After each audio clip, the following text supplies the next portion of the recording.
That's interesting. And we see things like, like for so long, Naples and Italy, where it's the epicenter and everything had to sort of like connect to that. Now there's other influencers. Japan has become huge, right? Didn't you just get a new a Japanese pizza restaurant in New York City that just recently opened? Yeah, I'm glad you mentioned Japan because this is the talk of the town this week. That's Pizzeria Studio Tamaki that opened, and Tamaki's son studied pizza making under another pizza maker who just announced that he's coming to New York to do a pop up as well. And so this Japanese or they call it Tokyo Neapolitan, because the original guy studied in Naples, Yeah, and I'll never forget the first time I was in Naples eating pizza. Every pizzeria had a Japanese apprentice. And now I really. see the spoils of that are this current thing where the, for whatever reason, person number one made changes to what they learned. They taught person number two, who taught person number 4, 5, 6, 7, 8, 9, 10. And you see now there's a style that didn't really exist before.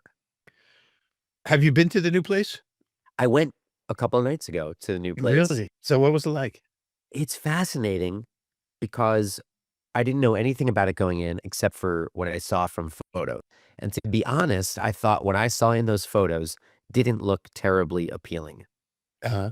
It's inconsistent. There's really dark spots, really light spots. There were some red flags that went off for me, but I love a red flag because I love when you taste it and you prove yourself wrong. And Right, right. when I ate that pizza, they pinched the cornicione in Naples. If That's what they you call don't they call it like pinch pizza even? I think it's the Yes. term that's becoming a thing now. In Naples, if you don't respect the cornicione, then you are violating the rules.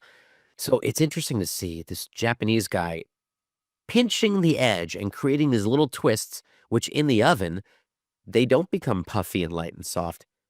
They become sort of rigid and crispy, crunchy. Crispy.